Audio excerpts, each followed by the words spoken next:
Fiona Bruce is to stand down as ambassador to the charity Refuge after claims she trivialised domestic violence on Question Time last week. The row relates to this exchange. An audience member had asked whether Boris Johnson was right to knight his father. Ex-Tory Minister Ken Clarke and journalist Yasmin Alibhai-Brown responded. I rather like Stanley Johnson. He's like most of the family. He's quite fun. And he has been a politician. He's been quite active a politician. He was an MEP, quite a good. And he doesn't share his son's current views on Brexit either. He's pro-European. So there's nothing wrong with Stanley. The one person who should not recommend him for a period, for a knighthood, is his son. But Boris has been a little insensitive on things before. Actually, Ken, he was a wife beater, Stanley Johnson, on record. Okay, let me just intervene. I'm not disputing what you're saying, but just so everyone knows what this is referring to. So Stanley Johnson's wife spoke to a journalist, Tom Bauer, and she said that Stanley Johnson had broken her nose and she had ended up in hospital as a result. Stanley Johnson has not commented publicly on that.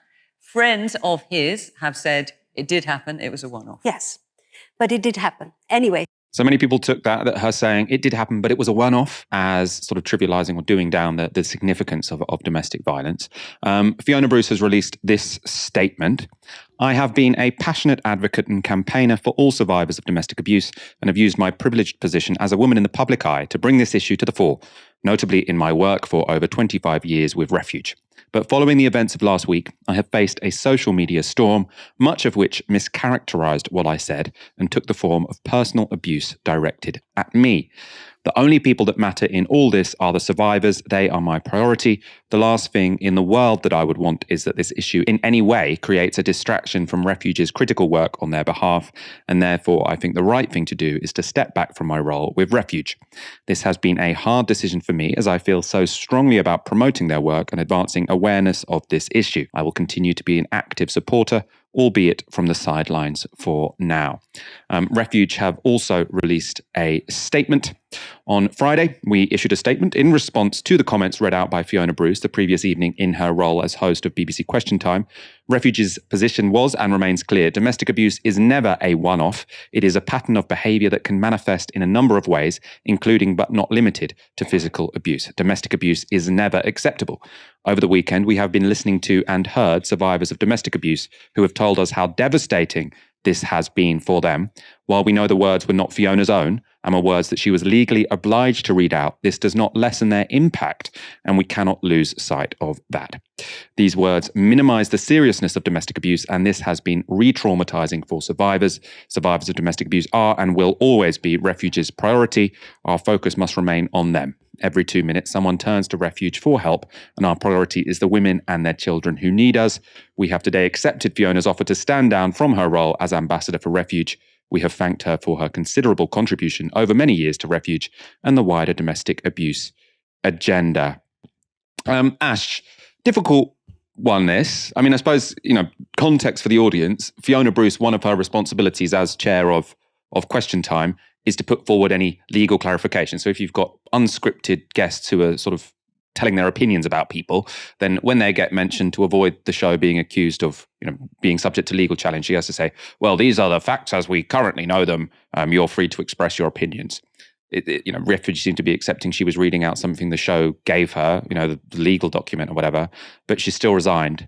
And lots of people were still, I think, understandably upset that statement did seem to trivialise domestic abuse. I mean, where do you stand on this? So, look, I think when it came to having to issue a legal clarification, Fiona Bruce did her job, which is Yasmin Alibhai-Brown said he's a wife beater. Fiona Bruce said this is the context, and that is entirely the correct thing to do. You would have to do that. I would have to do it. The thing which was particularly badly handled, and I accept that this isn't entirely the fault of Fiona Bruce, I think it's almost certain that a producer was speaking to her through an earpiece and supplied the words which she used. The thing that was really badly handled is that you end on that note, which has been put out by supporters of Stanley Johnson's, his friends, where they acknowledge that an act of violence did happen, that Boris Johnson's mother was hospitalised with a broken nose. And the last thing you hear is, but it was a one-off. Now, that language is trivialising of domestic violence. It just is. A way in which you could phrase it, which would still be, giving the viewer the relevant facts, which would still be within um, the legal constraints that exist when you're talking about something where there hasn't been a caution being issued or a conviction secured in a court. Is you could say, friends of Stanley Johnson say that it did happen, it never happened again, right? That's a lot less minimizing, a lot less trivializing. It conveys the same facts and it leaves the viewer to form their own judgment and their opinion of what happened. So I think that this was something which was very badly handled by both Fiona Bruce and the producer who supplied the language. And ultimately, if they thought that something like this was going to come up, and they knew in advance that there would be a question about Stanley Johnson, they must have thought that this is something which would be raised, not just the allegation of domestic violence against Boris Johnson's mother, but the fact that there have been multiple allegations of groping levied against him. One from a New Statesman journalist, I believe, and another from Caroline Noakes, a Conservative MP. That language would have been thought about in advance, so that when it was applied to Fiona Bruce, it could tread that line of not being libelous or defamatory, but also not being trivializing, dismissive, or minimizing. But I think there is maybe something which is a bit uncomfortable here, which is I think that maybe there is a tension between being a journalist, being a presenter, having to walk that line, and being someone who wants to be at the forefront of campaigning for an organization like Refuge. What we know is that domestic violence is underreported. What we know is that it can often be really difficult to secure police action or a conviction for issues of intimate partner violence. And that the law as it exists when it comes to things like libel and defamation can often be manipulated and exploited by abusers in order to protect themselves from accountability or indeed to continue the abuse. And so I think that when you have a role where you're having to both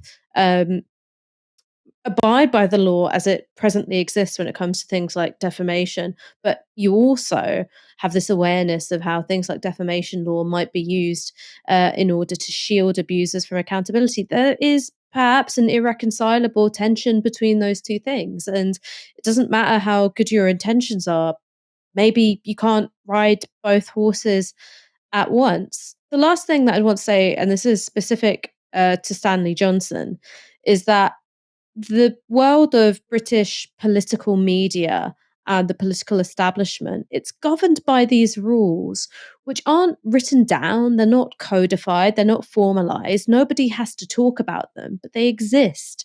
And so you have these characters like Stanley Johnson, where there is a litany of allegations in his wake, and yet it seems to never negatively impact his status. He's sort of seen as one of the gang.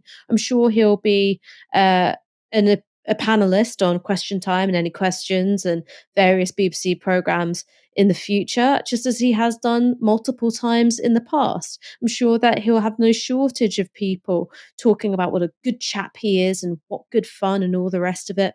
He's simply seen as part of the social milieu.